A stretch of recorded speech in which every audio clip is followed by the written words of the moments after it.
पाठक जी, ये जो अभी मैं सुन रहा था दुर्गेश केसवानी जी का, इससे पहले मैंने सुना था विश्वास सारंग जी का।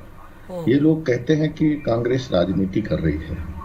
मुझे भारतीय जनता पार्टी के लोग ये बताएं कि लोकतंत्र की परिभाषा क्या है। क्या लोकतंत्र में विपक्ष को क्या क्या जिम्मेदारी निभाना है, किस तरह से अपने कर्तव्यों के साथ जनता के बीच में विपक्ष अपनी भूमिका के साथ उपस्थित रहेगी। ये जरा भाजपा के केसवानी जी जरा बहुत बुद्धिमान लोग हैं, ये लोग बताएं कि कैसा राजनीति का क्या स्टैंड है।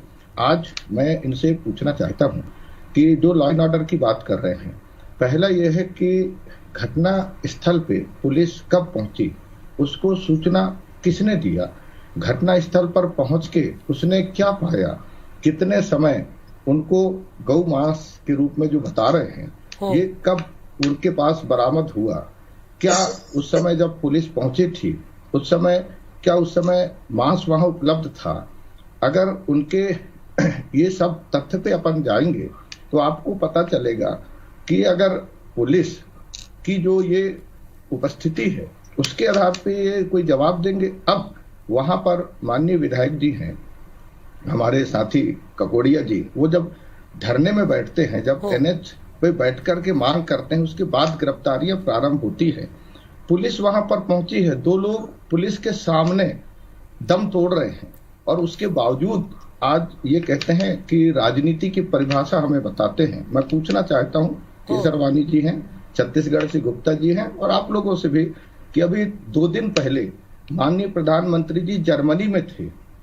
आपको बता दूं, माननीय प्रधानमंत्री जी के जितने भाषण हैं, सब भाषणों में आप देखना आज भी वो उन प्रधानमंत्रियों के कार्यों पर टिप्पणी करते हैं जिनके बदौलत आज वो सशक्त भारत की कल्पना की जो साकार स्वरूप है उसको आज देख रहे के लिए जनता को और अच्छा हम क्या दे सकते हैं। हम सरकार से जनता को और अच्छा क्या मिल सकता है। केसवानी जी, आपके जो लोग हैं लोकतंत्र में कहीं दूर दूर तक विश्वास नहीं कर रहे हैं। जिस तरह से प्रधाधानमंत्री जी और माननीय अमित शाह जी नहीं, हम तो पूरा विश्वास करते, हम तो पूरा विश्वास करके सुनिए केसवानी जी, इसीलिए हम तानाशाही तो आप लोग करते, आप लड़ाई झगड़े करते, आप बातें करते, आप पूछ रहे मेरे से, अरे आप जनता के हित में कहां खड़े होते हैं। आप सुन लीजिए, आपकी लड़ाई खुद की लड़ाई है, अंदरूनी आप सभी नेता आपस में लड़ रहे हो। जनता के हितों की बात कौन कर रहा है? मैं इसलिए पूछना चाह रहा था, कांग्रेस का कौन आदमी जनता के हितों की लड़ाई लड़ रहा है? आप मध्य प्रदेश में एक आदमी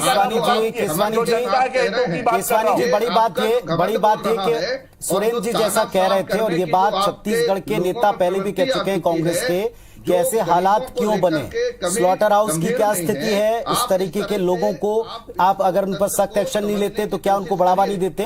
स्पेस पाने के लिए इसलिए इन चीजों को, इसलिए प्रदेश भी जनता, प्रदेश मेरी प्लीज डिस्टर्ब मत करिए मरकाम जी, डिबेट एक गंभीर विषय को लेके हो रही है और आप बार बार बीच में बोल दे रहे। अपने समय आने में बोलिएगा, मैं भी निश्चित रूप से सुन रहा हूँ। दुर्गेश जी, जाके फटे न जाके पैर न फटे वो दर्द क्या जाने, ले लीजिए, जाके पैर न फटे बवाई वो का जाने पीर पराई। एक सही विषय आपके पास उनको कह रहे हैं शर्मा जी बुलडोजर को लेकर सवाल उठा रहे हैं, लोगों की वहाँ दर्दनाक सुरेंद्र शर्मा जी बुलडोजर को लेकर सवाल उठा रहे हैं। अगर हमारी सरकार कार्रवाई नहीं करती, वहाँ पर छत्तीसगढ़ में बैठे कांग्रेस के जितनी दर्द और गंभीरता और कहीं बैठे कांग्रेस के लोग देश भर में ये चर्चा का विषय है कि मध्य प्रदेश में अगर आप उपद्रवी हो, अगर आप हंगामा कर रहे हो तो निश्चित रूप से उसको ऊपर बुलडोजर की कार्रवाई कीगी। आप अतिक्रमणकारी हो, निश्चित रूप से उसको बख्शा नहीं जाएगा। कोई भी इस तरह का आदमी जो प्रपंच कर रहा है, जो छल कर रहा है, जो लोगों को ठग रहा है, चाहे माफिया के रूप में, अन्य रूपों में, तो उसको भी बख्शा नहीं जाएगा। अरे आप तो आग में कांग्रेस को मेरा एक सवाल इनसे, आज मरकाम जी भी यहाँ बैठे हुए हैं, ये बताइए जब खरगोन की बात चल रही थी, खरगोन में क्या दिग्विजय सिंह जी को इनके नेता को ट्वीट करना चाहिए था क्या? उन्होंने उनको ट्वीट करने की क्या जरूरत थी? आज चलिए मैं मरकाम साहब से सीधे उत्तर लेता हूं। मरकाम साहब, दो सवाल हैं। क्या कांग्रेस पार्टी, क्या विपक्ष सकारात्मक भूमिका छोड़कर भड़काने का काम करता है? और दूसरा ये कि कार्रवाई तो सरकार कर रही है, पुलिस कर रही है, विपक्ष की अब इस मामले में मांग क्या है? आप किधर जा रहे हैं? आप दुर्गेश जी, आप सही बात नहीं कर पाएंगे क्योंकि आपको दर्द कितना मरकाम जी भटकिए मत। सवाल जो पूछा गया है आप ही से पूछा गया है, आप सेलेक्टिव मुद्दे उठाते हैं, ये भारतीय जनता पार्टी कह रही है इसी डिबेट में। आपको जो मुद्दा अच्छा लगता है, और दुर्गेश जी ये भी कह रहे हैं आपसे कि ठीक है आप कमेटी बनाइए, हमें भी तो बताइए, सकारात्मक राजनीति करिए, वो ये कह रहे हैं। इसका जवाब आप दीजिए। आज पाठक जी, मैं आपको बताना चाहता हूँ, हमने नेमावर घटना पे मैं स्वयं गया था घटना स्थल पे। राहुल जी प्रश्न कर रहे हैं, नाबालिग बच्चियां, कोई बात नहीं, माँ, हम आईबीसी के सदस्य हैं। बोलिए, सुनिए, हम पूछ रहे हैं ना, हम पूछ रहे हैं, दुर्गेश जी जरा बताएंगे। हम पूछ रहे हैं नेमावर की घटना के दुर्गेश जी भूल गए? 5 लोगों को एक ही गड्ढे में दफनाया जाता है, वो भारतीय जनता पार्टी का नेता है। उसके विषय में उसके जो परिवार की जो बेटी है, आज जो बची हुई है, वो नेमावर से भोपाल तक पैदल यात्रा करके सीबीआई जांच के लिए मांग कर रही है। चलिए, इस पर हमने कई दफा बातचीत की, लेकिन आप उत्तर दे सकते हैं। केसवानी जी अगर उत्तर देना चाहते हैं तो दे दें आप। लेकिन मरकाम साहब, 2 सवाल सीधे आपसे भी थे, उनके उत्तर नहीं मिले अभी तक। कोई अपराधी का कार्रवाई हुई है, पुलिस अपना एक्शन ले रही है, अपनी तरफ से काम कर रही है, और विपक्ष के ऊपर यह आरोप है कि आप उन मुद्दों पर ट्वीट करके मुद्दों को गरमाना भड़काना चाहते हैं। ये आरोप आप पर भी। दोनों सवालों के उत्तर आप जरूर दें। देखिए, मेरी बात सुनिए पाठक जी, आदिवासियों के जिस तरह से हालात मध्य प्रदेश में बनी हुई है, लगातार इस तरह से हमारे आदिवासी भाइयों की बहनों की मौतें हो रही हैं। नेमावर की घटना हो, चाहे नीमच की घटना हो, या फिर हमारे अभी सिवनी की तत्कालिक घटना है, इसको आज आपको हम बताना चाहेंगे। ये जो राजनीतिक आज कहना चाह रहे हैं, भारतीय जनता पार्टी इस देश के अंदर अराजकता फैला करके उत्तर दे दें जल्दी से केसवानी जी, प्रयास कर रहे हैं, जो आरोप लग रहे हैं उसके तहत ये पूरे देश में। देखिए पुनीत जी, अपराधी का कोई धर्म नहीं होता है, अपराधी किसी पार्टी का नहीं हो सकता है। अपराधी अपराधी होता है और उसमें हम कार्रवाई करते हैं, फिर अपराधी कितना भी रसूखदार हो। मध्य प्रदेश में आपने देखा चौतरफा मामा का बुलडोजर चला।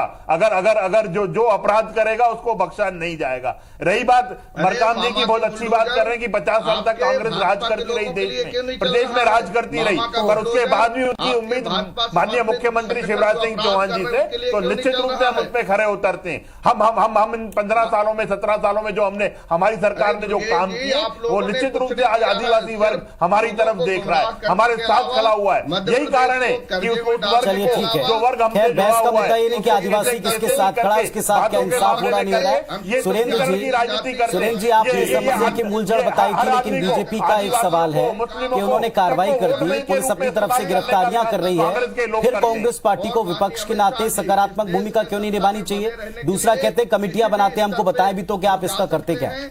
ये सवाल उठा रहे हैं। दरअसल पुनीत जी दरअसल समस्या जो है, जब तक किसी इस बीमारी के जड़ को आदिवासी और बाकी लोगों को दूर करना चाहते हैं क्या? मुझे दुख है, मैंने कहा ये घटना निंदनीय है, पर ये कहते हैं मेरे समाज के लोग, अरे हमारे भी है, भारतवासी सब एक दूसरे के हैं। मरकाम जी, ऐसा जहर मत फैलाओ, और उनको जिन्होंने उनके ऊपर आक्रमण किया उनको सजा होनी चाहिए। पर मैं आपसे पूछना चाहता हूँ, बंगाल में अगर घर को बंद करके 12 लोगों को जिंदा जला दिया गया, उस समय क्या था? वो क्या उस समय मॉब लिंचिंग नहीं थी? लेकिन बुलडोजर ना चलाएं तो आप कार्रवाई नहीं करने का आरोप लगाएंगे, कार्रवाई करते हैं तो भी आपको दिक्कत होती है। मैं कह रहा हूँ पहले कानून बदल लीजिए, कानून पास करा लीजिए। मरकाम साहब, महाराज गए थे पाठक जी, ये जो केदार गुप्ता जी हैं, जो छत्तीसगढ़ के प्रवक्ता हैं, और हमारे मध्य प्रदेश में बीजेपी के प्रवक्ता दुर्गेश चंदवानी जी हैं, ये वही रास्ते पे चल रहे हैं जो मोदी जी इस समय इनको निर्देश जारी करते हैं। और मोदी जी और अमित शाह जी भारतीय जनता पार्टी के मूल जो संस्थापक जो लोग हैं, माननीय इस समय अडवाणी जी हैं, जो संस्थापक के रूप में रहे हैं, उन्हें दरकिनार करके मैं आज आपको बताना चाहता हूं, मुझे इस बात की कोई चिंता नहीं है कि कौन राजनीतिक सत्ता में है कौन नहीं है।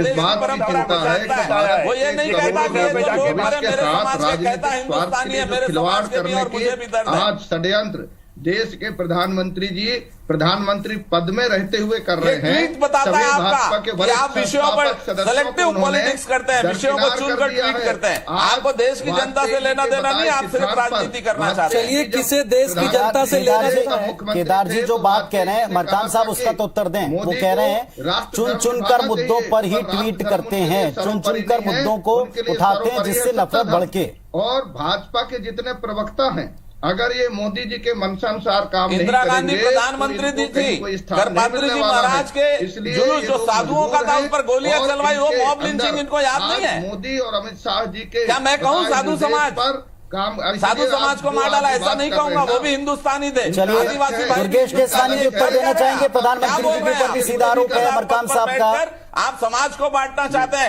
आप लाशों पे राजनीति करना चाहते हैं। ये लोग वो लोग हैं जो कुछ कर नहीं पाते। जब इनकी 15 महीने की सरकार थी पुनीत जी, तब ये कुछ नहीं कर पाए, फिर अभी आरोप और आलोचनाओं को लेकर आपके साथ बैठे।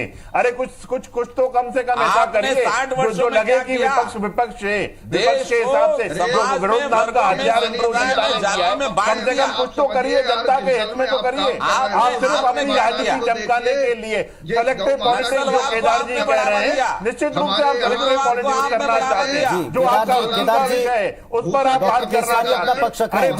मरकाम साहब उत्तर दें जो सवाल उठा रहे हैं बीजेपी। मोदी जी के सूरज को दिया नहीं दिखाया।